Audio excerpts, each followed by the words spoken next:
আজ 2 মাস হয়ে গেল আমার দাদু আর আমাদের মধ্যে নেই, কিন্তু আমার দাদু আমার ফোনের মধ্যে ক্যামেরা বন্দি হয়ে আছে। কি করব বলো? ভেবেছিলাম যে ভিডিওটা এডিট করব না, দাদু আছে, ভালো লাগে না দেখতে, খুব মিস করি দাদুকে। তো মিস করলে কি হবে, দাদু তো আমাদের কাছে আর আসবে না। তো ভাবলাম ভিডিওটা আজকে এডিট করে রেখে দিই আমার চ্যানেলে।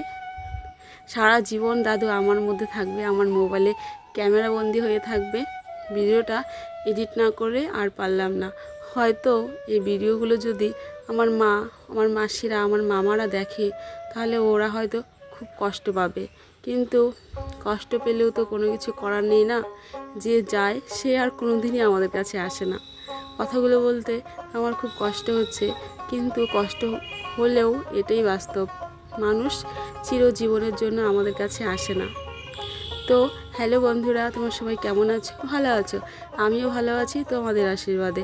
আর আজকে আরেকটা ভিডিও নিয়ে চলে আসলাম, তোমাদের বড়দের আশীর্বাদ নিয়ে আর ছোটদের অনেক অনেক ভালোবাসা নিয়ে ভিডিওটা শুরু করলাম। তো প্লিজ সবাই ভিডিওগুলো দেখো, আর যদি ভালো হয় বা খারাপ হয় প্লিজ একটু কমেন্ট করো। তো বন্ধুরা, সকালবেলা ঘুম থেকে উঠেই আমার কাজ হলো ফুল তোলা। হ্যাঁ, তো আজকে ছিল খুব রৌদ্র। তো সকাল সকাল ভাবলাম যে ফুলগুলো তুলে নিই, কারণ রৌদ্র উঠলে ফুল তুলতে খুব কষ্ট হয়। আর ফুলগুলো না গাছে থাকলে ছোটো হয়ে যায়। এর জন্য সকালবেলা ঘুম থেকে উঠেই ফার্স্ট আমি ফুলগুলো তুলে নিচ্ছি। তারপর ওইদিকে হচ্ছে আজকে বাড়িতে অনেক কাজ। মা আজকে ধান সিদ্ধ করছিল, আর আমার অজান্তেই আমার দাদু বারবার আমার ক্যামেরার মধ্যে আসছে। দেখো, আমার পিসি ধানের মধ্যে জাল দিচ্ছিল, আর আমার দাদু সেখানে বসে বসে বিড়ি খাচ্ছিল। ধান সিদ্ধ মাই করছিল, কিন্তু মা একটু ওইদিকে গেছে, আর আমার পিসি বসে একটু জাল দিচ্ছিল। তো যাই হোক বন্ধুরা, আমাদের গ্রামের বাড়ি, আমাদের সব কিছুই আমাদের ঘরের। আর এটা হচ্ছে আমাদের টিনের ঘর, যে ঘরটাতে আমি ছোটোবেলা থেকে থাকতাম। না, আমি এই ঘরটায় থাকতাম, কিন্তু ওই পাশে আরেকটা রুম ছিল, ওইটার মধ্যে আমি থাকতাম। আর এইটার মধ্যে এখন আমার মা আর বাবা থাকে, আর ভাই ওই পাশের ঘরে, পাকা ঘরে থাকে। আর এই ঘরটায় আমি যখন যাই বাড়ি, আমি ভাইয়ের ঘরে থাকি না, আমি এই ঘরটাতেই থাকি। কারণ আমি 6 মাস 7 মাস পরে বাবার বাড়ি যাই। আমি চাই না আমার ঘরটা আমি চাই আমার ঘরটা সে আগের মতোই থাক, যে টিনের ঘর, ভাঙা বিছানা, এরকমটাই আমি ভালোবাসি। তো আমি আমার মার সাথেই থাকি, আর ওই ঘরে পাশে বাবা থাকে। আর এইগুলো দেখো, আমি যেখানেই যেতাম, মেলায় যেতাম, পূজায় যেতাম, একটা একটা করে ঠাকুর নিয়ে আসতাম। এখানে কৃষ্ণ ঠাকুর আছে, সরস্বতী ঠাকুর আছে, গোপাল ঠাকুর আছে, তারপর সরস্বতী ঠাকুর আছে, শিব ঠাকুর আছে, অনেক ঠাকুর আছে এখানে। আর ওই ট্রফিগুলো দেখছো, সব এগুলো আমার ভাই খেলতে গিয়ে এনেছে। ও খুব ভালো খেলে। ও সবসময় যদি ফুটবল খেলতে হয়, ও বাড়িতে না বলে খেলতে চলে যায়। আমরা জানিও না, যখন ও খেলে ট্রফি জিতে, যখন ও ফেসবুকে ছাড়ে, তখন আমরা খবর পাই যে আমার ভাই খেলতে গিয়েছে। এরকমটা আমাদের বাড়িতে অনেকবার হয়েছে। আর আমার হাতে দেখছো, এগুলো কী বলো তো? এগুলো হচ্ছে মোম। এগুলো অনেক বছর আগের, আজ থেকে প্রায় 10 বছর আগের মোম। এগুলো আমি অনেক দিন আগে এনেছিলাম, কিন্তু ভালো লাগে বলে আর জ্বালাইনি। ভালো লাগার জিনিস নষ্ট হতে খুব কষ্ট হয়। আর কি বলবো তোমাদের সাথে। তো চলো, এই যেগুলো হচ্ছে আমার হাতে বানানো জিনিস, আমি এগুলো বানাতাম। আর উপরে যে কাগজের সেটা ছিল, ওটা হচ্ছে আমার একটা বোন বানিয়ে দিয়েছিল। আর এখানে দেখো, পুরনো সেই স্মৃতি, আমার হাতে আঁকা সেই ছবিগুলো, টিয়া পাখিগুলো, গোপাল ঠাকুর, এটা মানে কৃষ্ণ ঠাকুর, এখানে গোলাপ ফুল। হ্যাঁ, মানে কি বলবো, আমি খুব ছবি আঁকতে খুব ভালোবাসতাম। আর হাতের লেখাগুলো একদমই বাজে, অনেক দিন আগের লেখাগুলো।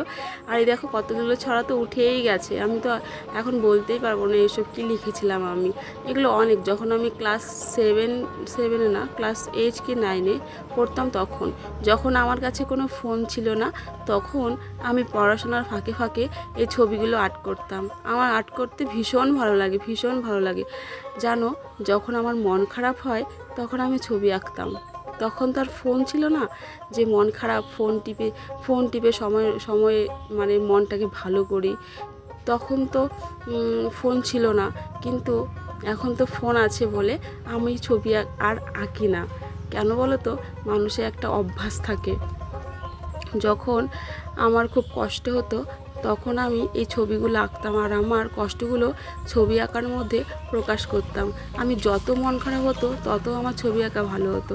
তো বন্ধুরা, এই দেখো, এটা আমি রাস্তায় পেয়েছিলাম একটা ঠাকুর, লক্ষ্মী ঠাকুর।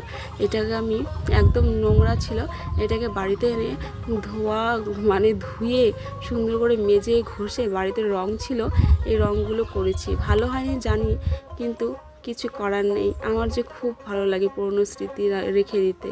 তো এই যে আমার বৌদি, আর বাইরে মা ধান সিদ্ধ করেছিল, ধান নাড়বে, আর এখানে আমার দাদা আর আমার মা, আমার মেয়ে আর আমার দাদার মেয়ে ও খাটে বসে আছে, দুজনে একসাথেই খেলে। আর এইখানে দেখো একবার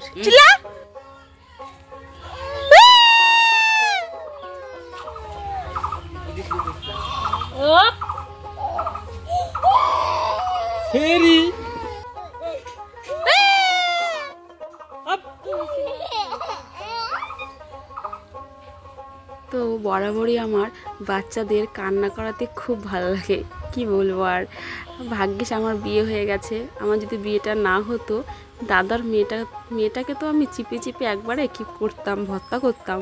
তো আমার খুব ভালো লাগে বাচ্চাদের কাঁদাতে, এখনও সেই অভ্যাসটা রয়ে গেছে, এখন একটু কমে গেছে।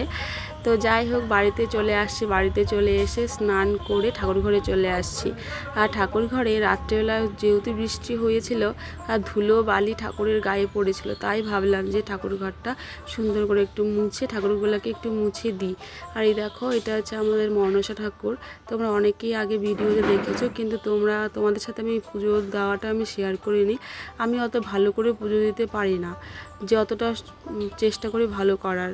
আর এই দিকে দেখো, একজন আমাদের বাড়িতে খেতে আসছে।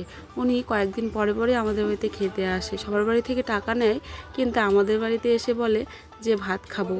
তো আমরা সেখানে আর ওনাকে না করতে পারি না। দুপুরবেলা কেউ আসলে না করতে পারি না, অতিথি নারায়ণ। তো যাই হোক, পুজোটা দিয়ে আমি ওনাকে ভাত দিতে যাব। তো ভাত দেওয়া হয়ে গেলে আমার একটা বাড়িতে নিমন্ত্রণ আছে। জানো কাদের বাড়িতে নিমন্ত্রণ আছে? আমার বৌদিদের বাড়িতে। কারণ আমার বৌদি আমাকে নিমন্ত্রণ করেছে খাওয়ানোর জন্য।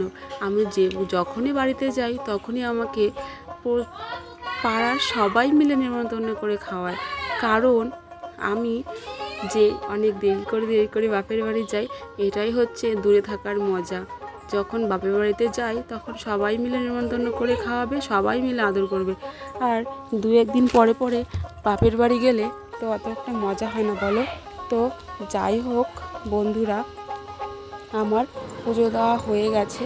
হয়ে যাওয়ার পর এখন তুলসী তলায় আসছি তুলসীকে জল দিতে। তো প্রতিদিন আগেই দিই, কিন্তু আজ পুজো দেওয়ার পরে দিলাম, কারণ প্রতিদিন সকালবেলা প্রতিদিন স্নান করে তারপরে দিই, জল দিয়ে তারপর ঠাকুর ঘরে যাই। তো যাই হোক, বাইরের ঠাকুর ঘরে তো দেওয়া হয়ে গেছে, এখন চলে আসছি ঘরের ভেতরে পুজো দিতে।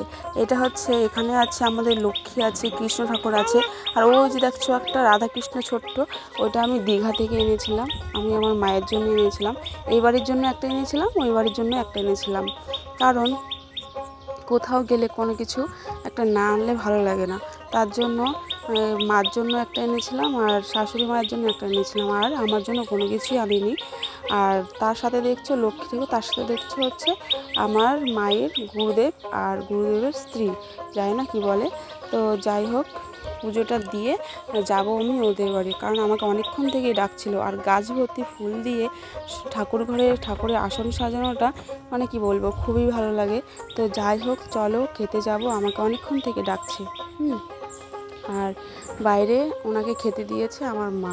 তো চলো, উনি কীভাবে খাচ্ছে, ওই যে উনি খাচ্ছে। উনি আবার পেঁয়াজ রসুন খায় না, উনি আবার নিরামিষ খায়। নিরামিষ মানে হচ্ছে মাছ টাছ খায়, কিন্তু পেঁয়াজ রসুন খায় না। তো আমার মেয়ে এখানে দুষ্টুমি করছিল, ধানের মধ্যে গিয়ে ওর পুতুলটাকে শোয়াচ্ছে। আর এই পুতুলটা হচ্ছে আমার দাদার ছেলে, আর ও মানে বাচ্চা মানুষ যারটা দেখবে তারটা দেখেই লাগবে। তো এই যে আমার হচ্ছে ভাইপোর স্ত্রী, উনি আমাকে ডাকতে আসছে। আমাকে আমার হয় পিসি শাশুড়ি, না আমি পিসি শাশুড়ি হই ওনার। আর এই দেখো দাদার মেয়েটা এখানে বসে আছে, ওর বাবা মা ঘুমোচ্ছে। তো যাই হোক, খেতে বসবো এখন। এই দেখো, এখানে মাংস দিয়েছে, মাছ দিয়েছে, আরও কী রান্না করেছিল। আমি বলছি যে না, খাবো না। আর এটা হচ্ছে আমার বৌদি, আমাকে খেতে দিচ্ছিলো। আমি কোনো কিছু নিইনি, আমি এই কটা জিনিসই নিয়েছি। তো আর বাইরে খেতে এসে মেয়েকে একটা জলজিরা নিয়ে বসে পড়েছি। তো ভিডিওটা কেমন লাগলো তোমাদের সাথে শেয়ার করলাম, প্লিজ একটু সবাই কমেন্ট করে বলো। আর এই জলজিরা তো ছোটোবেলায় আমি অনেক খেয়েছি, তাই আজকে হাতের কাছে পেয়ে হাতছাড়া করলাম না। তো সবাই ভালো থেকো, টাটা বন্ধুরা।